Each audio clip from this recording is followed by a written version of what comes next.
This week on Gotta Go. Molly, I watched the Kylie documentary and I'm obsessed. Is it Ms., Miss or Mrs.? What's the difference? I want to talk about micro acts of feminism. I went and saw my energy healer and it was awesome. Why we need to be having weirder parties. All this and more on Gotta Go, GTG. That's your favourite bit, isn't it? Yeah. Wow, nice jacket, Briony.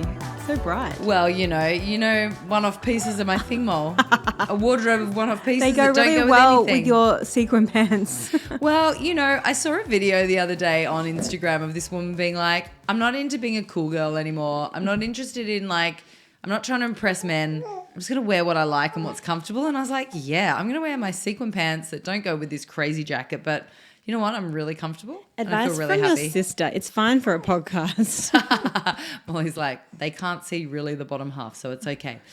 Mol, I took up your recommendation. I watched the Kylie documentary on Netflix. Oh, yeah? Obsessed. It's good, isn't it? Loved I knew you would. Did you get really teary at the cancer part? Yeah, because I was watching it with Mum as well. Yeah. We just binged it like you did. We just couldn't stop. We were addicted. We were like, let's go. It was so good, wasn't it? It was done so well. And she's You've so got to watch this likeable. documentary. And what did you think about the In Excess Michael Hutchins love? Oh, it just breaks your heart, doesn't it? And you're like, imagine your first love just being this divine rock star who just seemed like a genuinely Nice very lovely guy. person that loved her. I love what she said about he just only wanted her to be who she was. She didn't have to change who she, because you would think this super cool rock star that they'd probably want you to be this, that, and the other. And she's like, he just didn't want me to be anything other than what I was. I know. And only wanted the best for me. And I thought that's kind of like all you want in a partner, but it did break my heart a bit when she just said, and I suppose I've been looking for that ever since. I know. And when I first watched it, I was like, at the start, I was like, he's not even that sexy. And then by the end, I'm like, he's so sexy. I know. He's just got it, Really doesn't grows he? on It's you. just that confidence, that just so in his own skin. But anyway, yeah, I did get quite teary when she obviously gets diagnosed with cancer. Obviously. She moves home. Yeah. Oh. Is not given any privacy or any time to process. And she ended up moving to Paris to do her chemo, and her mum came with her, and Danny would fly over from London. But, apart from the fact that they're world famous pop stars, it reminded me a lot of you, Mum, and I spent a lot of time together. Yeah, and I flew over during from cancer. London as You well. did fly over from London I as was well, Danny darling. in this. Yeah. But how that was my rock during that time, having that family support network. Yeah. It was just gorgeous. And, anything that gives me time just to reflect on how amazing Mum is and to re-thank her is always a good thing. Mums are the best. They're the best. For those who have good ones. We're so lucky. Yeah.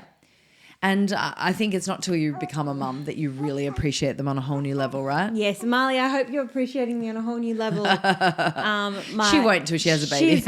Marley's joined the studio today. Literally, we record this podcast at 10:30 on Tuesdays, and it goes 10:30 and she's like, wow. I will not be separated from my mother. Yeah, and we've got a babysitter, doesn't want to be with a baby. We'll be with no one, and not to the point where she cries, but she'll be like, you can't record Hysterical. a podcast. Hysterical. It's something that really struck me when I was going through chemo. Yeah. Was be nice to your mum. Oh, yeah. Because it's the people that are closest to us often, I think, that we can be the harshest on. Yes. But mums are the best. They literally can be so selfless. They do so much for us, and they're the first to get the shittiest side of us sometimes. Yeah, it's so true. Sorry, Mum. But If you're listening, sorry, Mum. I think about that all the time. I'm like, one day, I hear people being rude to their mums on the phone, like, yeah, I've got to go, Mum. No. And I do just think one day you would do anything. You would pay $1 million to have a phone call with your mum, and she's not going to be here. So enjoy it right now. Take a deep breath before you respond, and just appreciate the fact that you can talk to your mum right now, and she's here and wanting the best for you, I know, and just always thinking about us, always. Yeah. So if you're not already subscribed to us on YouTube, come and check us out there, because you can watch us in HD. But if you are just listening today, I'll just let you know that those little noises are little baby and Marley, not Molly and I having indigestion. That was Molly. I saw this hilarious video this week, and it was about micro-feminism. Oh, yeah, I love these And ones. the creator had asked to her audience, what are the acts of micro-feminism that you practice every day? Yeah. So I just wanted to share some of these with you, because one really reminded me of you, but I reckon you'll love this. So this woman said, When I start any presentation, I say, hello, ladies and sons of ladies. I love that. That is great. Maybe I'd need to do that in my presentations. Yeah. That would be one way to piss a whole lot of people off. Yeah, but like your audience is largely female, so I think that'd be a great one. I think you should just bring that into your keynotes. I'll do it. Hello, ladies and sons of Hello, ladies. ladies and sons of ladies. Because that's all that exists on the planet, really. People that have been born by a woman. I love this one. And what I love about these is this is women working in all different places and areas. They bring it into their work. I work at a school, and when I have to call parents to pick up their sick kids, I call the dad first. Nice. That's a great one.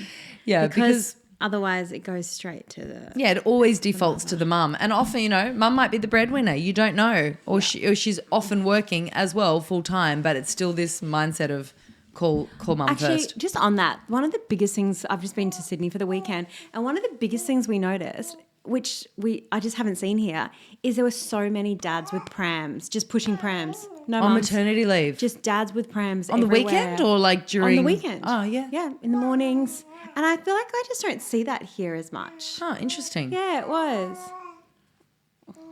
Yeah, what do you think, Amali? Amali agrees. She's like, micro-feminism, I'm into it. But I also have been talking to people at Ladies Finance Club, and they will literally say they'll go get a mortgage and the mortgage broker won't even look at the female. Oh. Or another lady, she did a car loan Yes. with her partner. It's for her. She's paying for the car. Yeah, you hear that often with buying a car, don't you? Like Yeah. the salesman will only be talking Yeah. to the man, and which is just a dumb strategy as well as rude and misogynistic. Yeah. But I love this one. I ask men, do you work instead of what do you do for work? Because it's like often assumed, you know. Actually, I notice a lot on comments on our Instagram or my Instagram, if men are having a little rant, they'll just like say, you're a bored housewife, like just assuming because I have children I don't work. Yeah. Which is kind of, you know, wild. But anyway, that's the thing. Whenever a dad says he's babysitting the kids or watching the kids, I say, oh, so you mean you're just parenting? Yeah. Oh my God, babysitting.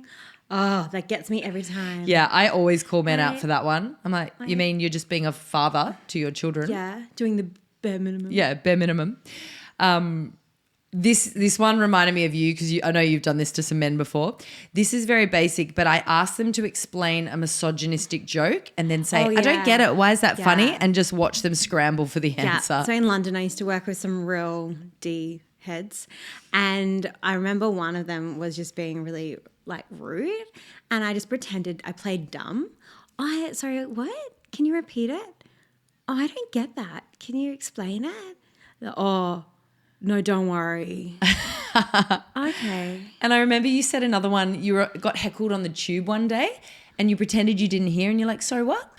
Yeah. Sorry, what? And they just had to keep repeating Yes, it yes, louder. that And you're was like, one. sorry, I can't hear you. I was like, sorry, what? And they're like, do, and you're like, Not funny the first time, not funny the sixth time. yeah. And then they just stop. It's a great one, actually, guys. If you get heckled, just keep asking them what they're saying, like you can't hear them.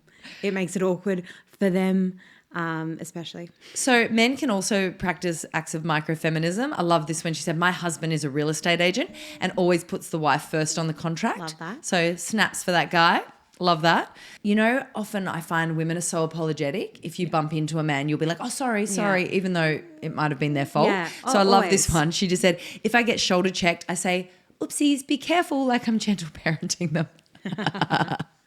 That is good because we do need to stop saying sorry. Like, there's like, women just do it. It just comes just so natural. automatically I do do it. it all We're the time. so apologetic But this for existing. Gorgeous girl was running in Bondi the other day and kind of like just didn't even come near us, but she's like, sorry.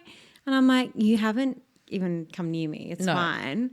And quite often the bloke in the same position does not say sorry for that because they're just like, I'm taking up space. It's fine. Do you know what my small act of micro-feminism is? Oh, what?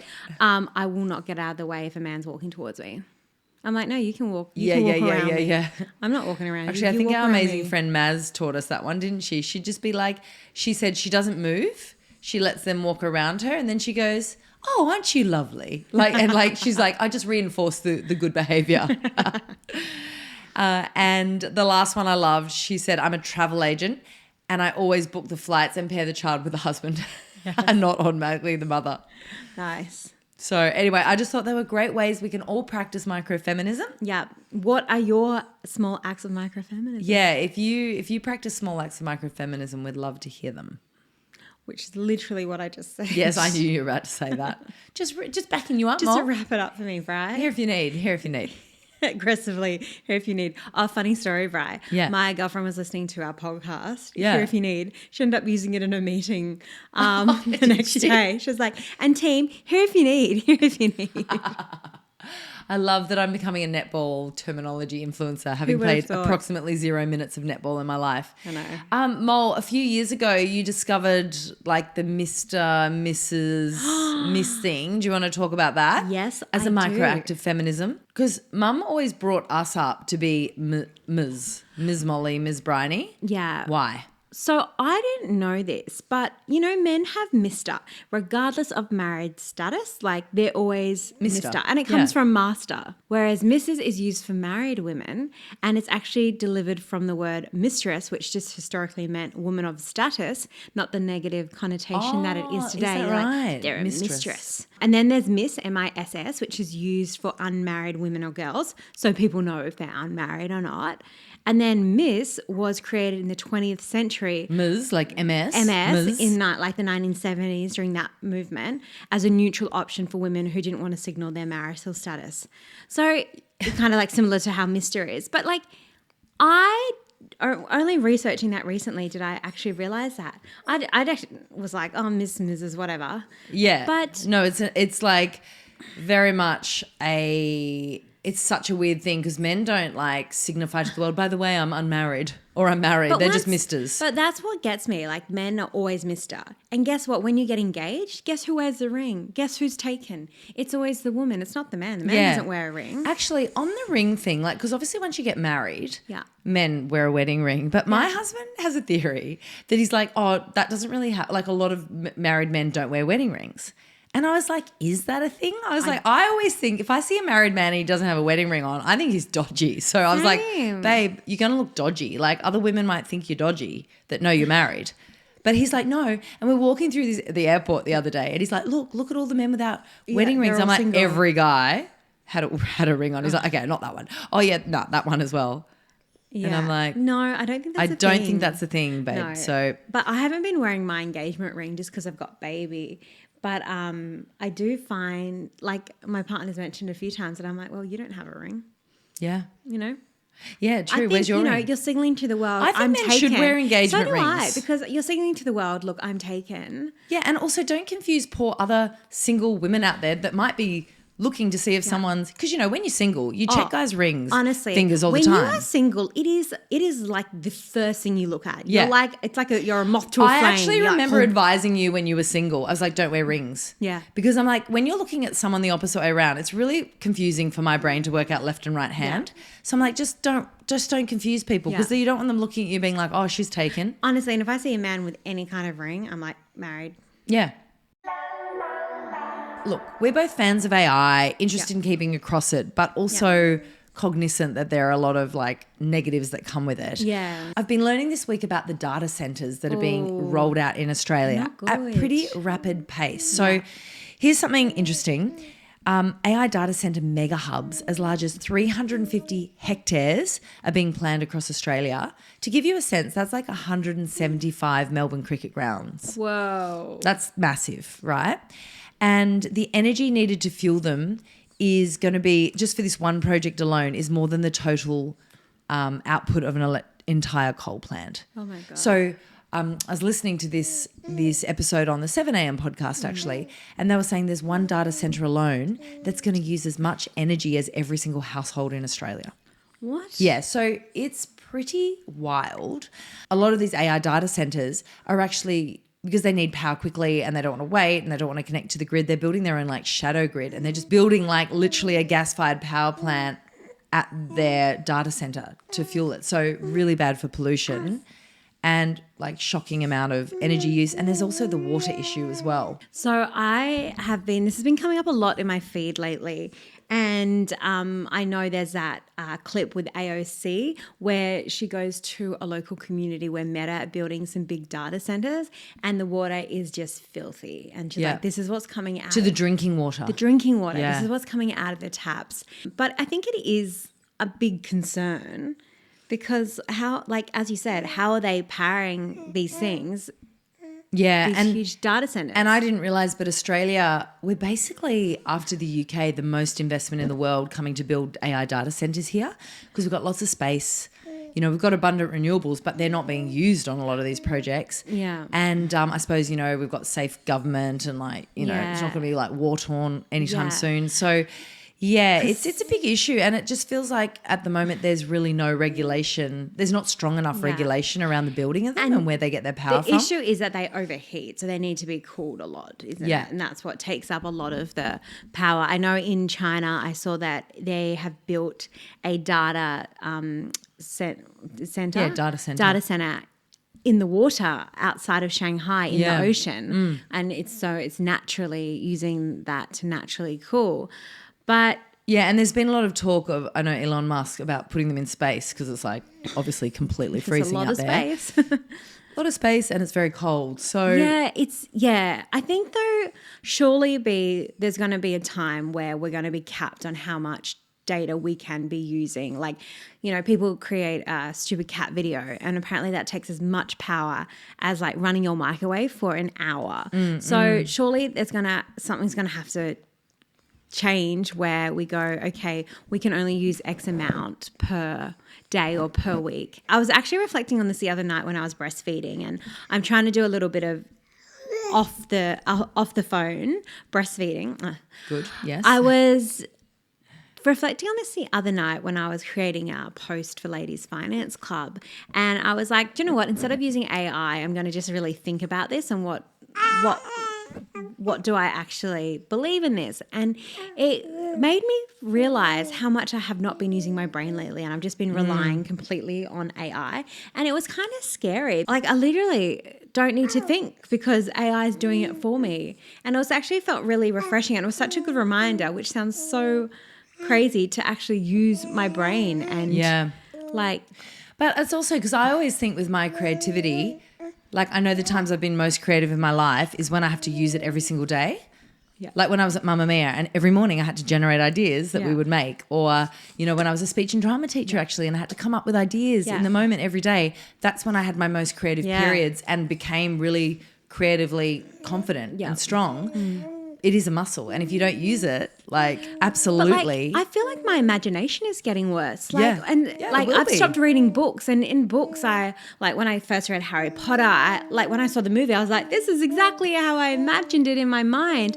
And what I'm realizing lately is I'm not imagining in that creative way I used to anymore because I'm on my phone. I'm using AI, so.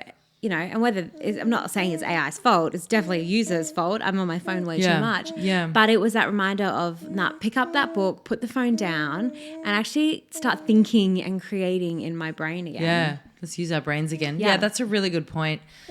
Can I tell you something that's really important when you're breastfeeding as well? What? Eye contact with your baby. It's actually wiring their little neural pathways, calming their system.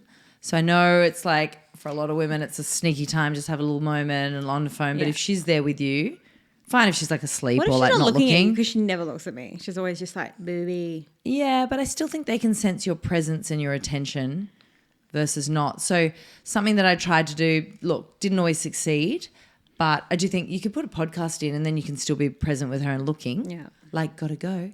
Just listen to yourself. That'd be weird. Great podcast recommendation for you. I really tried to use it as a time where I do some deep breathing because you actually realise the whole day goes past Yeah. You don't do any deep breathing. Just Yeah. calm the whole nervous system.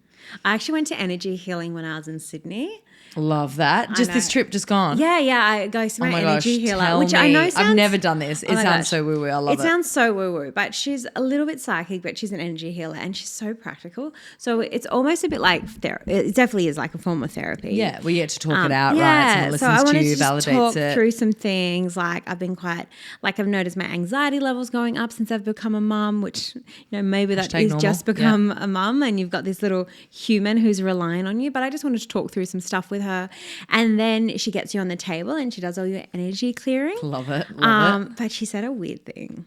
What? She's like, I don't know if it's appropriate for the podcast, but she was like, she needed to, afterwards, she's like,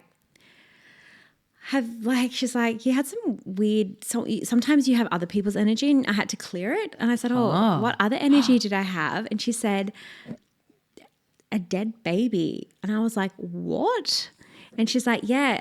She goes, this is very common when you go into hospital. You can get some energies from past things that were there, because I'd been having really negative thoughts a lot about baby especially.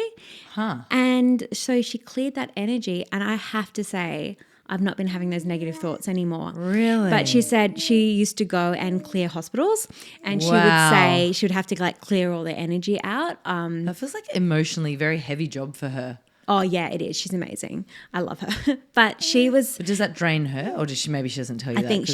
I think she's got her ways. Like she's been doing this for a very, very long time. How interesting. But the wildest thing, my girlfriend 2 years ago, she sent me this recording. I was in Bali at the time. She's like, holy hell, Molly, I just did a Ouija board. And this was just after the Bondi stabbing. And she goes, there's going to be a terrorist attack in Bondi. It's going to be down near the beach. I don't know when. We thought it was going to be 2 years ago. And she's like, there's a winter festival coming up. It might be at some kind of festival. And she said that. It'll be at a festival. Yeah, I've literally got the recording. Oh my gosh. And we were like, what's coming up? The winter festival is coming up.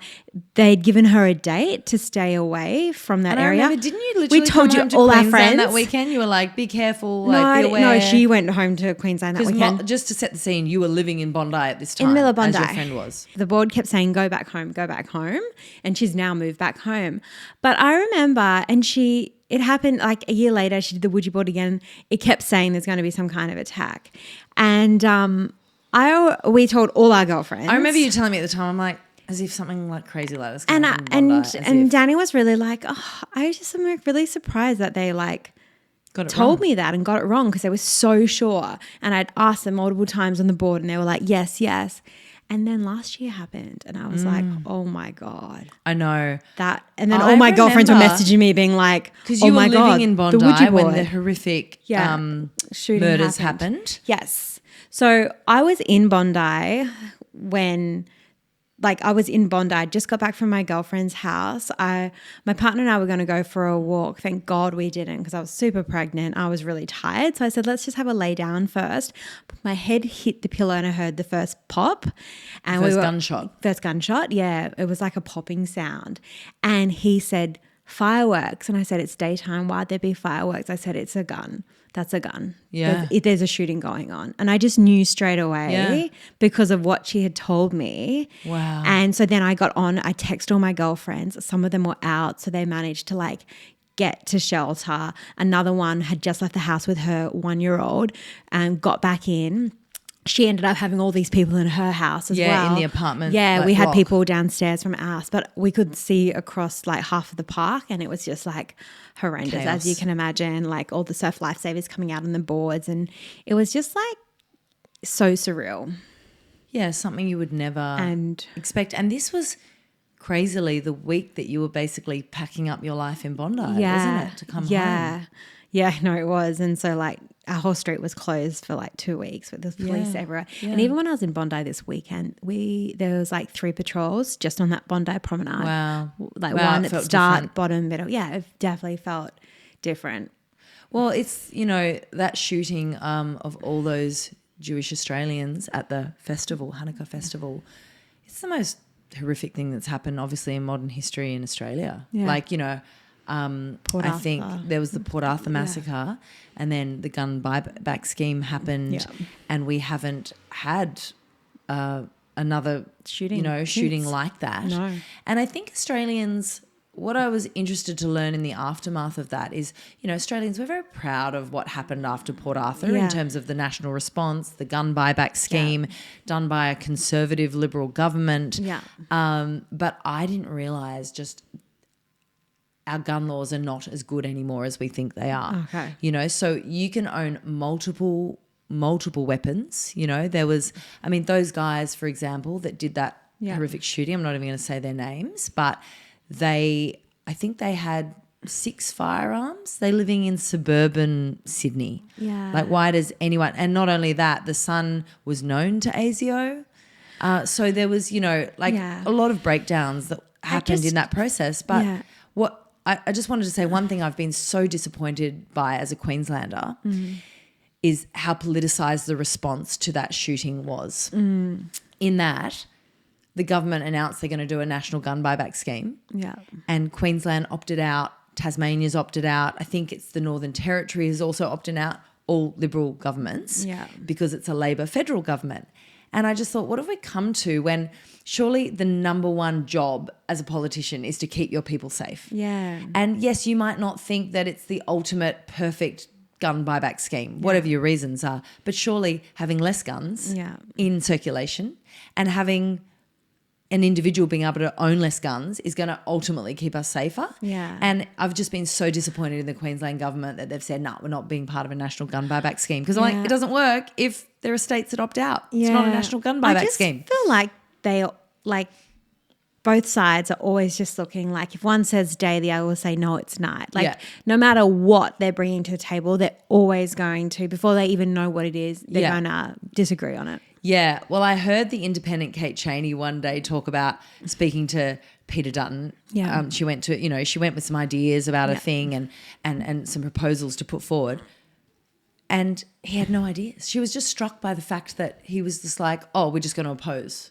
We're just going to oppose what's being put forward. And she's like, well, what do you think? Do you think it's a good idea? Like, what would you like to see? And she was just said she was just shocked by the fact that, oh, we don't actually have any ideas or responses. We're just going to block the thing that they're doing. And I think that's why we're seeing Australians turn away in droves from the major parties. It's 2 years ago now. I was invited down to Canberra with my local member at the time. I've moved to the Gold Coast since, but it was a Lycra spender.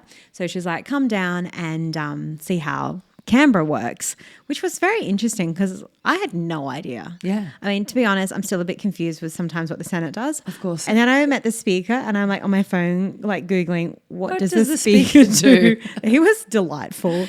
Whatever he does, he was delightful. Basically like, you Chairs. can speak He's now. like the chair. Like the chair. Yeah. You can speak now. You can speak now. Yeah. And that was the thing that struck me. So they were about to go vote on a bill. And Allegra literally said, how does my community want me to vote, to her advisors?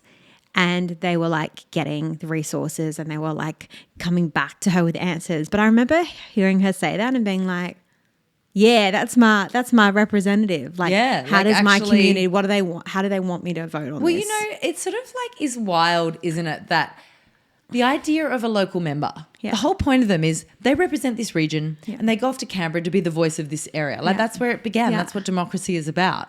Yeah. So, and actually what I didn't realise till recently is there's nothing about parties in the Constitution.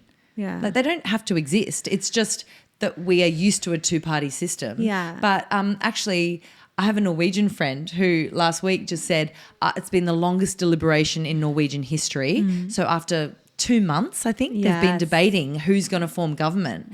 And it's now a coalition of like heaps and heaps of different minor parties that have all come together, and it's resulted in like free dental, like amazing changes that have happened because they've had to come together and negotiate. And we often think here, you got to have one party or the other. We couldn't possibly have lots of people coming together and negotiating and having to agree and work together. But actually it's how a lot of European countries work. But it probably wasn't until I was invited to Canberra that I even cared or knew about politics. Yeah. From that, I've always just been like, well, who cares who's my MP? Like, all politicians suck. Like, you know, because that's what we're told by the media constantly. So I was just like, and then that was so refreshing to be like, oh, this is how it works. Yeah. I actually wonder what the percentage of Australians who know who their local member is. I reckon it would be like 20%, if that. Yeah, I don't think it would be high at all. So if you don't know who your local member is and you're listening, dare you this week to just give it a little Google. Once again, Who is it? it's one of those, prove me wrong. I'm like, Briony, no one's going to do that. Prove Briony wrong. So, Mol, we love a good costume party in our family. We do. I mean, to be fair, I just love a good party. You do love party gal since 1988. I thought I'd get over it. I thought I'd get over going out. Now I have a child. I think I will. But like, I love going out. Yeah, I know. Just love it. But do you know what I also can't stand? Going to a party and there being no activities or I know. nothing there. You're a big activities I just don't gal. want to like drink a drink for the rest of the night and make a small conversation. I'm like, give me a game, give me an activity, give me something to do. I know. Like whenever we used to do a house party in Sydney, you were like, we're having games. Yeah, I'm like, I don't care if it's We're doing ping flip pong, cup. We're doing flip cup. We're doing something. Yeah. That actually reminds me though, in London, I was having a party and I realized all my friends were women and we were all single and I'm like, we've got to get some guys to this party. So I text my girlfriend and I was like, hey, having a party, can you please bring a guy? You have to bring a guy. I don't care if you met him on Tinder, he's gay, straight, whatever. You just have to bring a male. She screenshots that message. She puts it on Aussies in London. And I get bombarded with hundreds of messages. That's from right. You guys, had all these guys, didn't you? Being like, can I please come to the literally party? hundreds. And so we went through and we picked like 10 and they all bought a buddy each. And it was the funnest party because people would rock up and they'd be like, are you a friend or are you from Facebook? And I still have them, like I'm still friends with them now on Facebook. Like I haven't spoken to them for ages, but it was the funnest party and we all played games and like the guys would rock up. One had flowers, some had like barbecue stuff. They're like, we'll do the barbecue. I'm like, great, come on in. And it's so funny, isn't it? Because often, I found when we live in Sydney, like you'd have groups of girls and they'll be like, where are all the single men in Sydney? And the same's true on the other side. They're like, where are the single women? Yeah. But like events like that actually connected. Yeah. I remember I met this gorgeous speaker one day. She's one of Australia's like best known female speakers, Lisa. Yeah. And I was saying, how did you meet your husband? Because they're like business partners. He does all the back end of her speaking business. And she's like, so I was invited to a girlfriend's house party. Yeah. But she invited like 15 random men. Yeah. But so they weren't coming with friends. They were coming individually. Yeah. But the theme was they had to wear black tie and turn up with a bottle of champagne. Nice. And she's like, and the reason was because we were filtering. We were like, we only want a bloke that's going to go to the effort of turning up in a suit and bringing a bottle of champagne. If you can't do that, clever. you're not invited to the party. So clever. And she met her husband at that because all the guys there were like high quality. Yeah, that's a great one. Just a shout out to a few of our family's best parties over the years because you and Rihanna, twins, you had a great 21st theme. Yeah, we love a good theme. So that one was things that come in pairs. And so like it'd be like the king and the queen, bananas and pajamas. The best one was this girl who had 2 torches on her boobs. Yeah, she was just walking around with lights on her boobs, wasn't she? Yeah. And I was like, what are you? Yeah, and then she turned on the lights and then this woman dressed up, one of my girlfriends dressed up as a deer came out and she was a deer in the headlights. They were deer in the headlights. So good. People was like salt and pepper. Like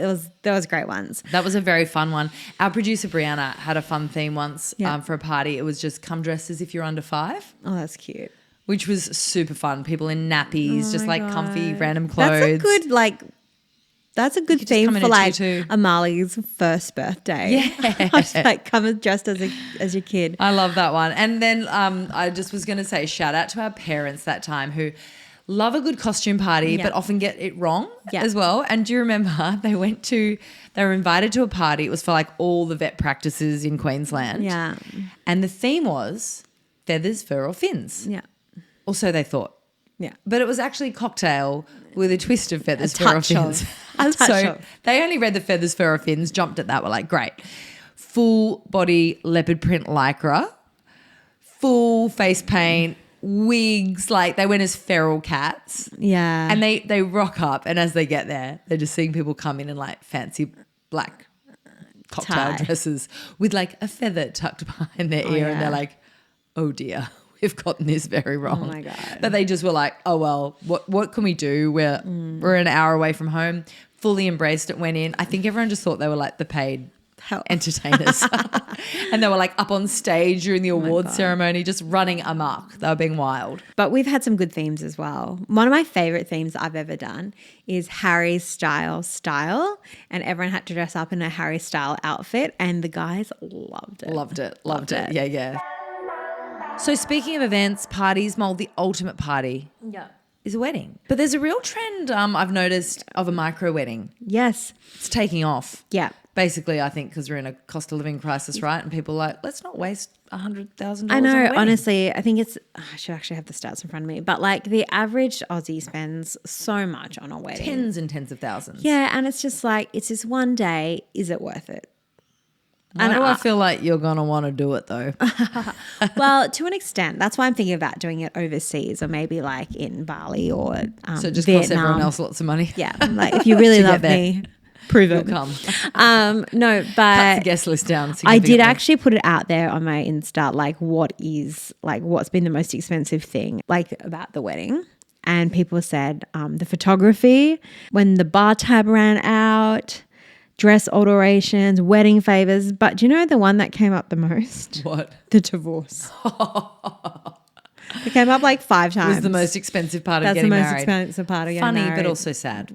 Funny, but probably true. Yeah. On that note, I still need to, because I want to have it I want it to be fun. I want it to be a few days. Like if we're making the effort of getting married, Like a wedding festival. let's make it a party. Well, because we wanted to have a big wedding. Yeah. But 2 babies, not a lot of time. I was pregnant again, so we didn't want to have a big giant wedding. So we ended up just having a little garden wedding just with family. Yes. But we do want to have a big wedding party at some point, but it won't be the full Appalooza, you know? Okay. It'll just be like, oh, okay. yeah, you're like, this is never going to It's happen. never going to happen unless I organise it. No. But I We've remember been talking about it for 3 years now. I remember so. you got married and I was like, we just had a small family wedding. Like it was literally like our family and like some like your 2 of your closest friends and 2 of your partner's closest friends. And I was like, can I be bridesmaid? And you're like, Can I just say that you didn't ask me if you could be bridesmaid until I was about to walk down the little garden aisle and you're like, shall I be bridesmaid? I'm like, sure. Like we hadn't really discussed it. who else was going to be bridesmaid? And then you like just walked down in front of me down the aisle holding the flowers. I remember this moment where Byron was like, what's happening? Because we hadn't really discussed it with him. He's like, oh, this is not what? Are we going to marry the wrong sister? Yeah. No, obviously I was going to be bridesmaid. Maid of honour and bridesmaid. I do have to say, you gave one of the best speeches of your life there. Thank you. In terms of, you had everyone not just laughing, like everyone was crying. Like there's a photo someone took as you were speaking and everyone is crying with their mouths wide open. Well, look, I had a lot of content. I had a lot of material. content. As we know, you were there from the very beginning. Just something I saw this week that I love, because I know last week we talked on the pod about massively overachieving young people. Yeah. And by 15 they've flown around the world or saved the, some species from extinction. Climb Mount Everest with Yeah. It can make you feel very what am I doing in my life? I'm so behind. Anyway, I just saw this thing that I loved this week and it said. It does, but also I don't want to do those things. No. She's like, but ew. No interest. Don't even want to camp. But I thought this was really cool. When you feel like you're a bit behind in life and, things have gotten away from you. Average female career pivot, 39. Average female entrepreneur, 42. I'm 2 years ahead. Can't wait. Average female millionaire, 49. Mm-hmm. Women's creative peak, 45 to 55. Interesting. You're not behind, babe. You're right on time. And Vera Wang was actually in her 40s when she first launched her brand. Julia Donaldson, who's one of a big celebrity in our house right now, who wrote The Gruffalo and, all of those books. She started writing kids' books at 40. Oh. So I have a dream to write a kids' book. Maybe this is my year. What's got to go this week? What I think's got to go this week is, can we just stop using sexist remarks when it comes to females and female politicians? Like there was the big slogan, ditch the witch. Now, no matter what and it was said about Jacinta Allen, who's the Premier of Victoria. Yeah, so there's an election coming up. It's getting heated. It's getting heated. Yeah. But I'm like, come on, can we not? It's so back in the day. I don't even know when Julia Gillard was Prime Minister. I don't remember the year, but it's so that era. I'm so like, boring. Come on. It's so boring. Let's just not, no matter what fence you sit on, let's just not make it about female. Let's not genderize it. Yeah. If that's a word. I don't know if it is, but It should be if it's not, genderize it. Yeah. Agreed. So that's what I think's got to go. Instead of a gotta go this week, I'm going to do a gotta get. I love it because you clearly don't have got to go. I don't. So I feel like every single woman I talk to at the moment, they're reading fairy porn. Like it's. I'm reading fairy porn. Are you? Yeah. Oh my gosh, case in point. I didn't know that. Yeah, I mean, What's I've it been called? reading it for ages. It's the thorn. Crown of Crown of Thorns. I just ordered that because I reached out to one of the mums in my mum's group. Yeah. And I was like, what was that fairy porn book you talked about? I think it's time. It's time for me to get in on this. Yeah, my girlfriend actually dropped over the whole series and I was a bit overwhelmed. Really? I was like, Oh, whoa. damn. I should have spoken to you before I ordered it. Yeah, I mean, it was and only before $12, no, but it's all right. I got a secondhand another copy. friend.